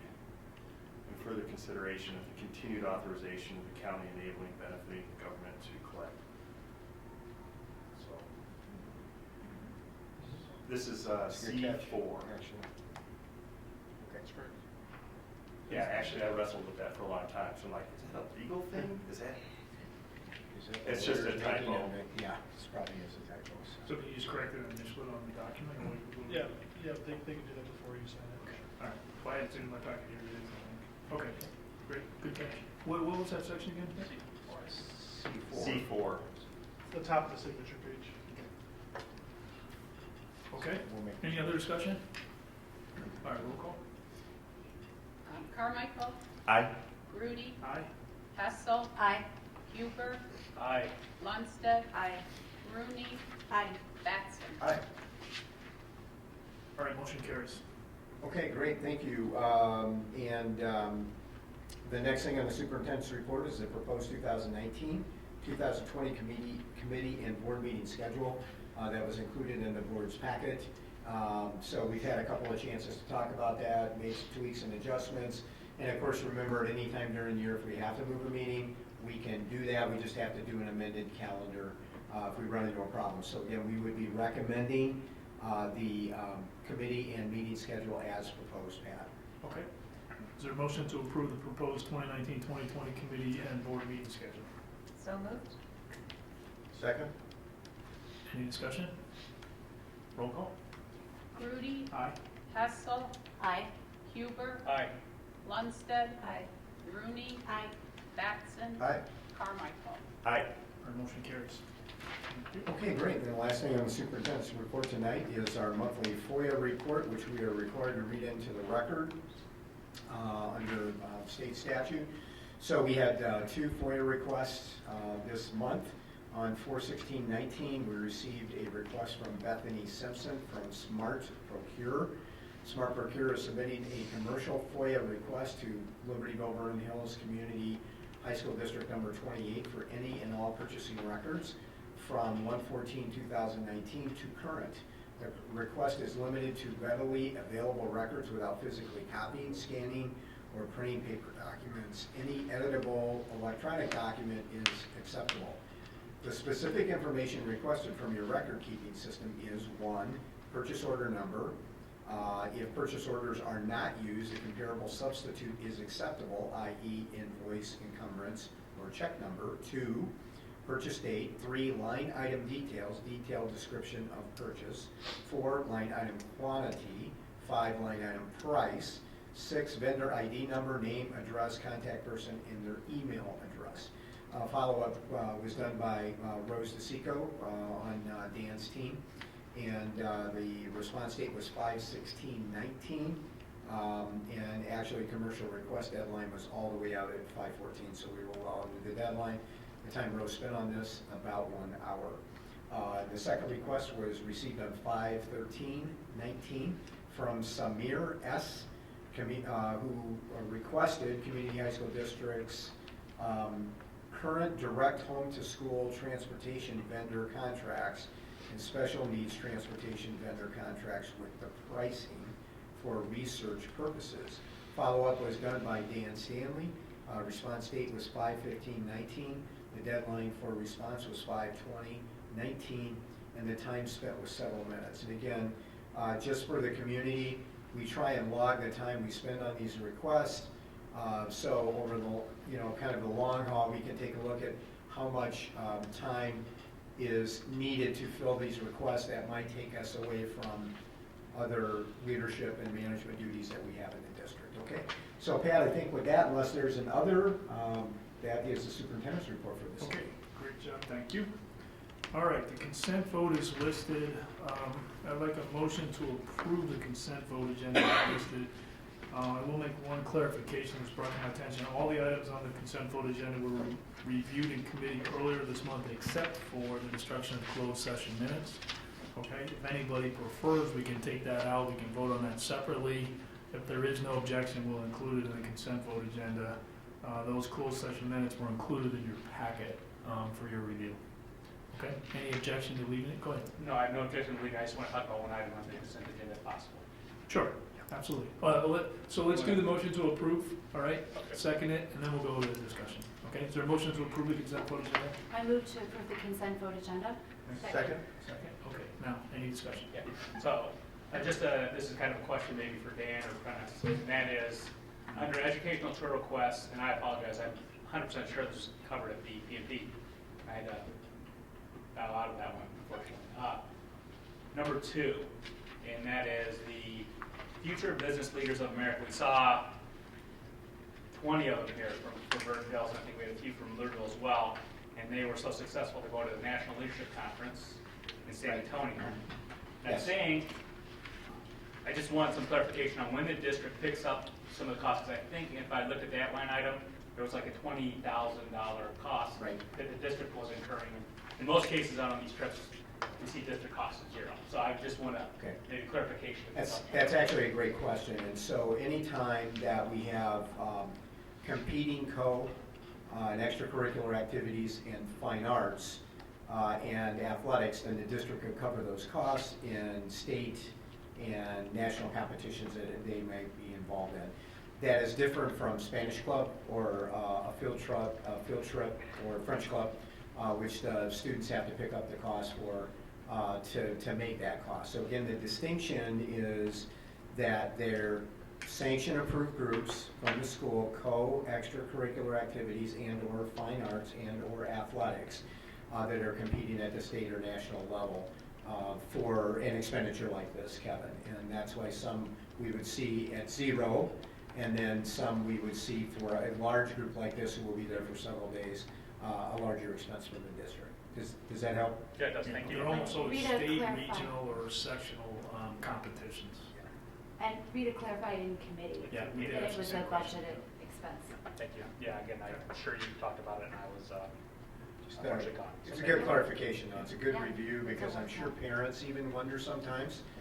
They may be in a group that's not a competing group and wonder, well, why am I paying to send my child, or we're paying to send our group here or there, and that is the difference for the district picking up the cost. Thank you very much. On one hand, we are a victim of our own success. Okay, good problem to have. That FBLA program has gotten very, very successful. And, I don't know, the more I see these kids doing all these things, I'm just blown away. I mean, notice, again, another night of incredible recognition. Haven't even discussed the normal, 7-9 periods of stuff they do from now 8:45 until 3:20 or whatever it is. All of that stuff is above and beyond that, and it's really cool stuff. So, but FBLA in particular is just year after year, I think, growing leaps and bounds, which is a fantastic thing. Thank you for. We certainly need future business leaders in America. Let's hope there's a few good ones that come out of this. Okay. Long-term thinkers, okay, would be really good. Okay, any further discussion? If not, roll call, please. Hessel. Aye. Huber. Aye. Lundstedt. Aye. Rooney. Aye. Batson. Aye. Carmichael. Aye. Rudy. Aye. All right, motion carries. Good. Let's see, next, Facilities and Finance Committee Chairperson Huber. All right, so we're going This to. is your first. And we're going to go fast. Go for it. Yeah, so, Again, you're setting new standards. we're going fast for the purpose of this meeting. We spend a significant amount of time at the committee meetings, so we always encourage the public to come and see exactly how we do things at the committee meeting level.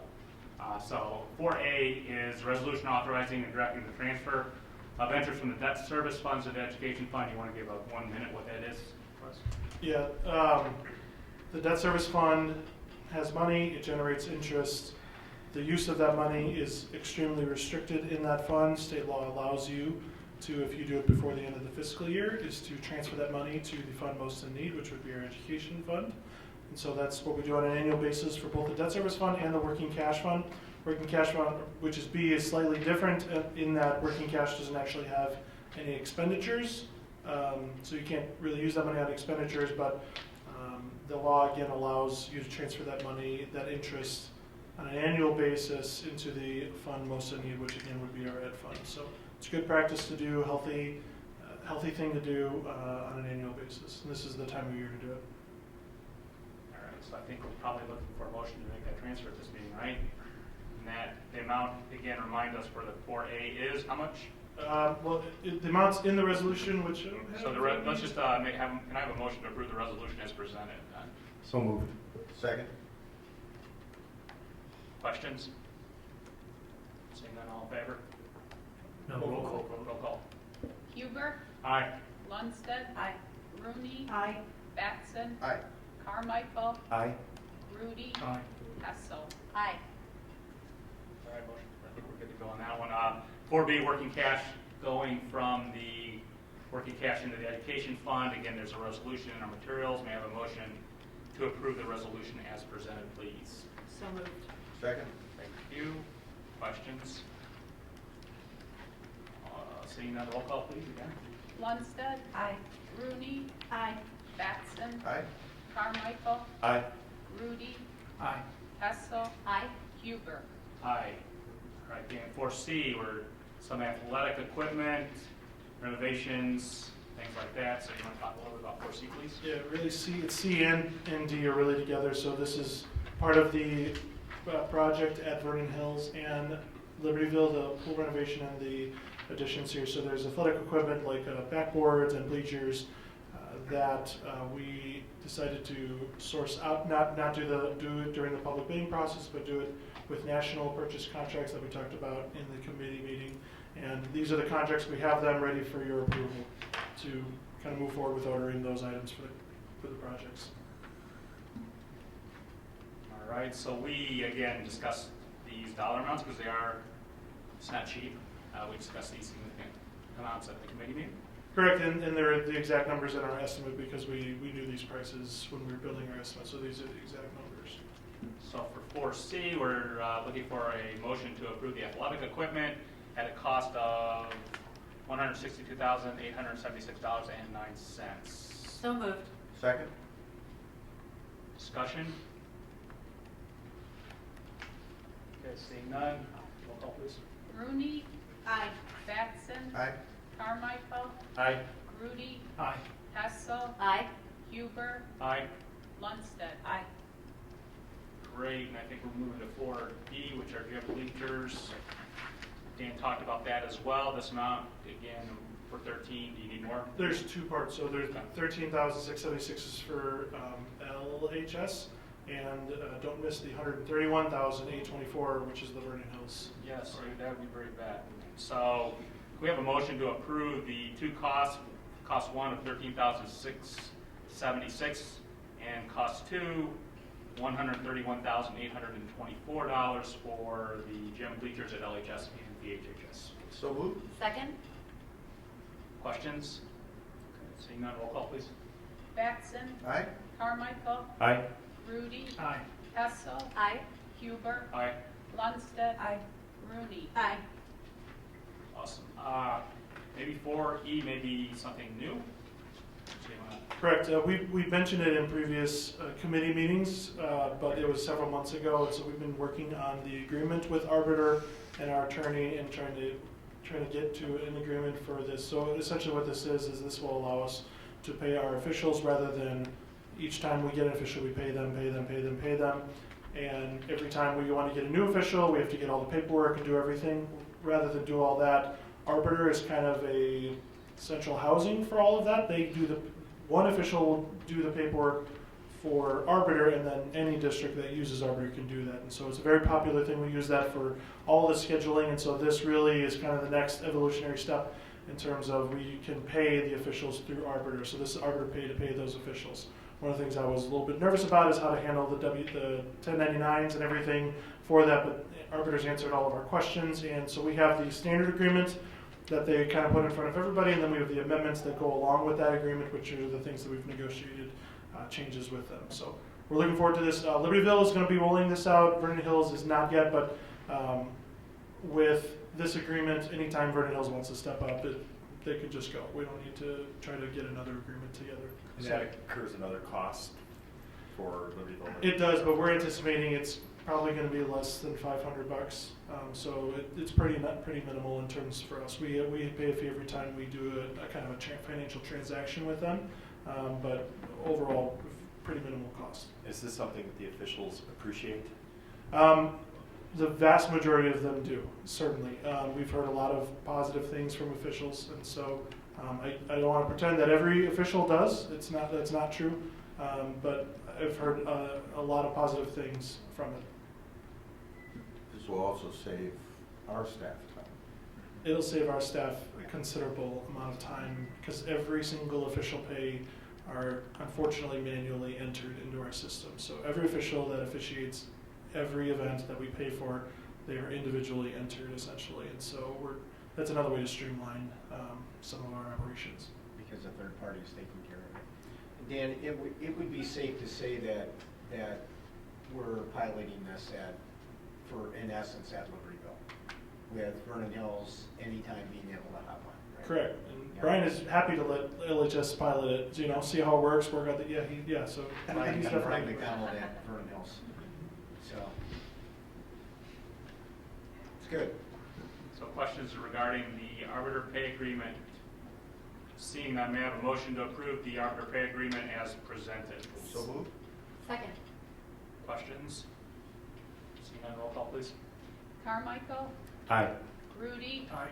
Hessel. Aye. Huber. Aye. Lundstedt. Aye. Rooney. Aye. Batson. Aye. All right, great. Item F, a little escrow agreement with Vernon Hills, Dan. That's not part of that. We can remove that. Move on that, all right. G, disposal of obsolete equipment. That was in your materials. We are getting rid of some bleachers in the Vernon Hills Field House. And then it looks like we're getting rid of a mixer as well at Vernon Hills Cafeteria. So, any questions about what was presented in the materials? Seeing none, may I have a motion to dispose of the obsolete equipment? Moved. Second. Okay, roll call please. Hessel. Aye. Huber. Aye. Lundstedt. Aye. Rooney. Aye. Batson. Aye. Carmichael. Aye. Rudy. Aye. All right, anything else other for the Finance Committee or property? Anything else? All right, stuff to EP. Thank you, John. All right, Program and Personnel, Chairperson Batson. Thank you, Dr. Rudy. Item A, the 2019-2020 textbook adoption request. This was again reviewed in committee. We have a motion to approve this. So moved. Second. Just for the record, it's a total of $63,323.30. You may want to make a comment on that, Reed. $63,000 is one of the lowest textbook expenditures we've had in a long time. We've worked over the last several years to encourage our curricular teams to review free online materials that are available to supplement their texts, and many have done so, and they've kind of pushed the adoption window out from a standard 5-year adoption to oftentimes 6, 7, 8 years, relying on resources that they've gathered in open educational resources and other ways of really keeping their textbook more current rather than replacing it in a 5-year cycle. So we're proud of the work that they've done, but we always say that there may come a year when we adopt a textbook that most every student in the school accesses, and then the cost might go up in a given year. But we're working to normalize the adoption routines. Departments already will not adopt, say, a biology and a chemistry book in the same year. So we work to keep that cost of textbooks low and also to normalize our schedule for adopting. And we'll continue to do that. So kudos to all the department supervisors for working with their teams to maintain the resources that we have. Thank you. Did we have a motion? We did. Okay, roll call, please. Huber. Aye. Lundstedt. Aye. Rooney. Aye. Batson. Aye. Carmichael. Aye. Rudy. Aye. Hessel. Aye. Motion carries. Thank you very much. Next item is the final amended school calendar for the 2018-19 school year. That calendar simply acknowledges that we took some emergency days this year and we're finalizing our student attendance days to reflect that we've met the 176 required student attendance days, reflecting the emergency days we took. Do we have a motion, please? So move to approve. Second. Okay. Any questions or comments? Okay, roll call, please. Lundstedt. Aye. Rooney. Aye. Batson. Aye. Carmichael. Aye. Rudy. Aye. Hessel. Aye. Huber. Aye. Okay, motion carries. Item C is the second amended school calendar, and this is for 19-20 school year, for next year. So on this calendar, we are reflecting the new contracts provision that the Wednesday before Thanksgiving will be a holiday for students and staff. We had previously placed an Institute Day on that date, and so we placed the Institute Day on March 2nd, which is Kazimir Pulaski Day that we have waived in recent years, but we'll hold the Institute Day on that day and balance the first and second semesters a little bit. Okay. We have a motion, please. I move to approve the 2019-2020 school calendar. Second. Further questions? So the calendar was developed in conjunction with the faculty. Is that part of the board faculty agreement? We have an annual calendar committee that meets that Casey has served well on for many seasons, and Karen represents the board on. We have faculty representatives as well as community representatives, and we meet annually. We've started a process of looking at the calendar 2 years out, but often our projections come prior to changes in the contract or changes from the Regional Office of Education and their recommended calendar. We're always open to reviewing that on an annual basis, and sometimes more often, pending weather and other circumstances. We've decided that we're going to invite our new school board reps, one from each school, to sit on the calendar committee next year as we make that final decision for 2021. That's a great idea. Yeah. You also try to coordinate with the feeder districts, if I'm not mistaken. Yes, I meet with, and we all have our networks where we connect with our counterparts in the center schools, and they generally agree to kind of do what we've done to match up at least the winter break and the spring breaks to the degree that we can. We have a different number of school days, so our calendars aren't exact, but we do our best to keep them as consistent as possible. And I just want to thank Rita for her continued facilitation of that committee, because you can imagine the competing interests on that group. And so it requires good listening skills and patience and good leadership skills to bring that to conclusion. So Rita, thank you for your work on that. Yes, she does a wonderful job coordinating all the constituents involved in that process. And it is a process. Although a great number of our teachers live in the school district, we also have a number of teachers who don't live in the school district. So their districts might have different breaks traditionally than we do, so they're not home when their kids. So, it's just all of those things moving forward, but Rita's just refined a great process. We think you're more inclusive all the time, and we come up with the best possible solution for the most people. So, great job. Can we have a roll call, please? Rooney. Aye. Batson. Aye. Carmichael. Aye. Rudy. Aye. Hessel. Aye. Huber. Aye. Lundstedt. Aye. Okay, motion carries. Item D is board policies. This is a first reading. These were reviewed in committee last week. There are 4 policies, 2:20, powers and duties of the Board of Education, policy 4:110, transportation, policy 4:150, facility management and building programs, and policy 6:15, school accountability. These will come up again next month for the final second reading and adoption. So just to read those into the record. Item E, employment of employees. We have a list of employees that are replacing, hiring, that type of thing, all reviewed in committee earlier in the month. Do we have a motion for that? Since then, right? These are ads since these are ads. Oh, I'm sorry. Yeah. You're right. The other ones were in the consent agenda. Okay, so these are ads, but they were in your packet. So if we can have a motion for these. And I think the motion can be to accept all of these. Yeah, I move that we accept the employment of employees as presented in item E. Second? Okay. And just one comment. Andrew Patton, former PhD grad, right? Yep. Cool. And Laura Brandt, I'm glad to see her name on here. Welcome back. Yeah, so these are, okay, any further questions or comments? Again, I'm sorry, these were the additional ones, okay. Roll call, please. Batson. Aye. Carmichael. Aye. Rudy. Aye. Hessel. Aye. Huber. Aye. Lundstedt. Aye. Rooney. Aye. Okay, motion carries. Anything for other, anyone have? Nope, okay, moving on. Thank you very much. That concludes. Great. It's budget time again. Unfortunately, I was out of town of the week when I held all the small group sessions, but thankfully, Dan was able to fill me in on having probably better me from you and just some of the things that they talked about. You wouldn't mind sharing that. Yeah, so they, the biggest change that's going to be coming to CEDAL is the way that IDEA funds flow.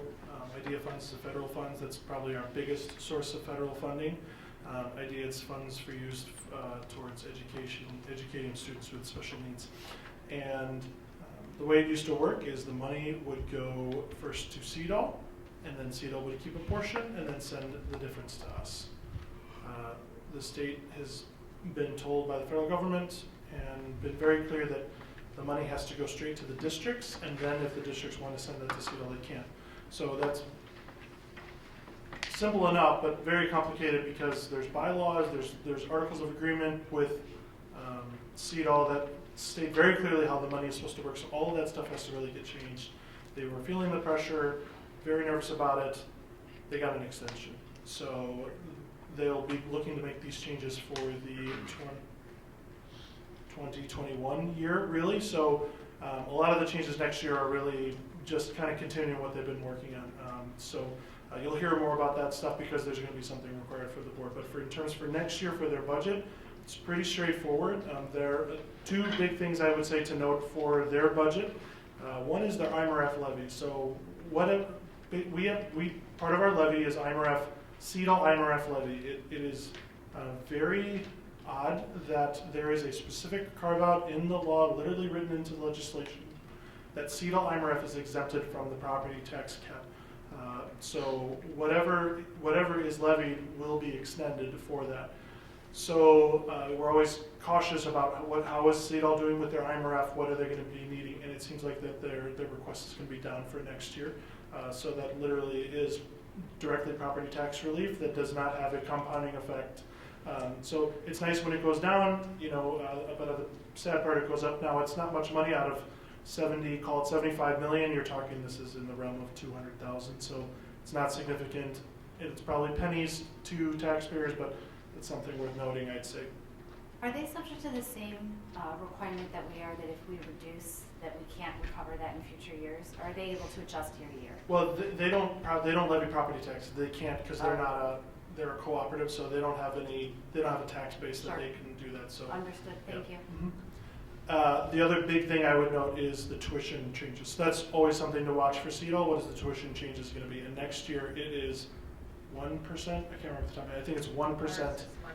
Increase of 1% for tuition rates, which in my opinion is outstanding because over the last 5 years it's ranged 3 to 5%, closer to 5 usually for the tuition changes. So changing 1%, in my opinion, is pretty incredible. I told them that I wanted that they should know that because CEDAL is constantly fighting a battle of keeping member districts and figuring that out. And so whatever they can do to not increase costs and to look at stuff is going to help them, I think, in the future. This certainly is one way to do that.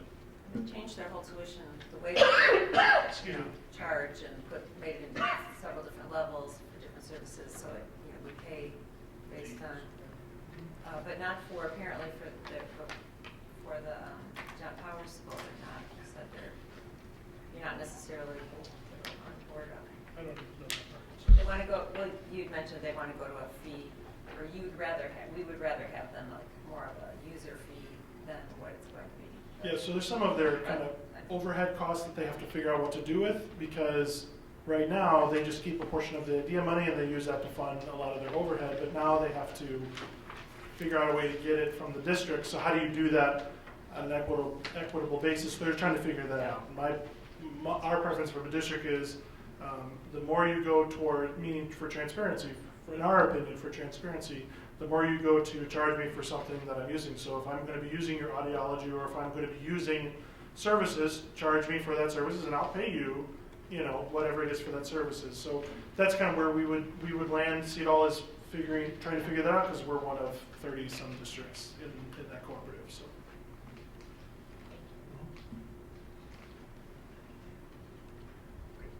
Right. Nothing from ASB. Right. Okay. All right, so just before we close, let's just make sure everybody's ready for graduation, right? Libertyville, Libertyville. Right? Libertyville, okay, you guys are on. Oh yeah, Karen has something on foundation. Okay. Or All right, you let's want- finish. But yeah, Finish graduation. And there's, starting up here, Vernon Hills at 5 o'clock? Yeah. Okay. That's fine.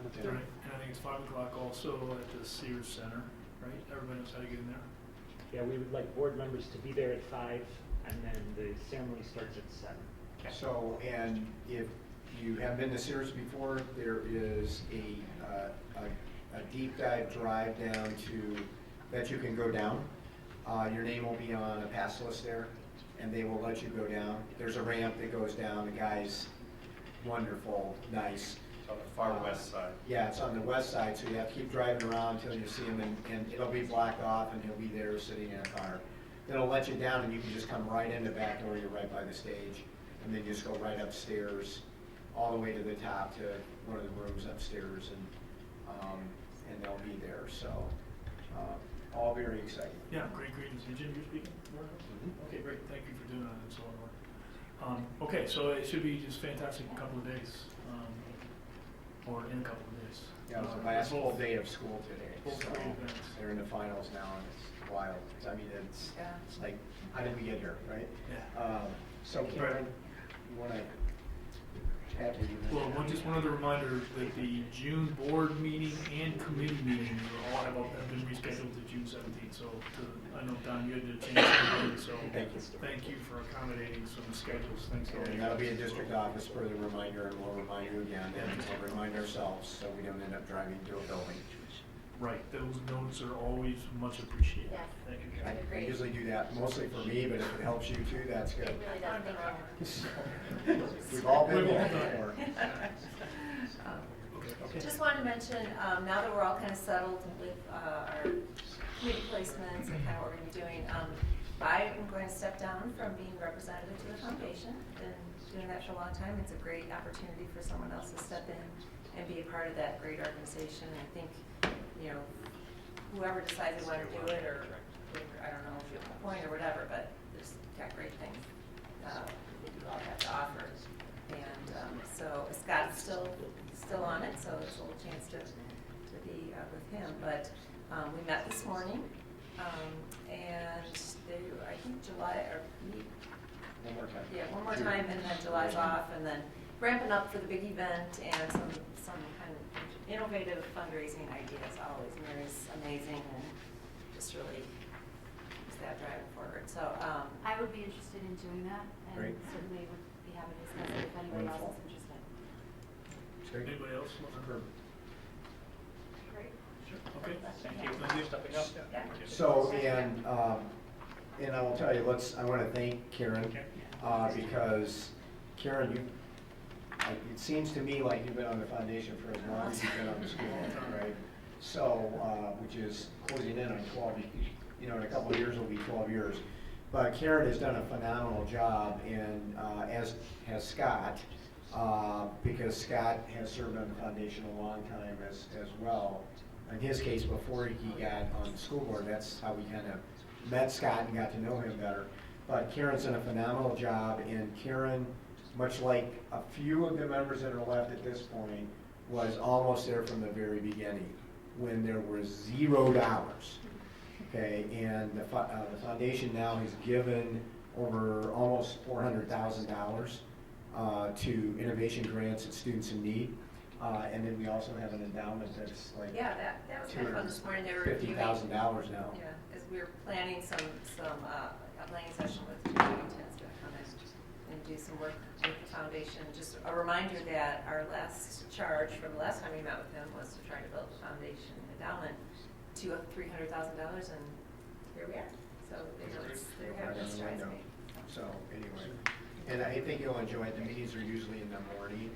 At least right now, although the foundation board can change that, but for the last so many years, we've met at 7 o'clock in the morning. And then the folks that are like business people can get out and still get to their goals. And people call in from the meetings when they can't be there. So okay, great. Okay. Thanks. All right. Anything else? All right. Otherwise, motion to adjourn. So moved. Second. Any discussion? All right. All in favor?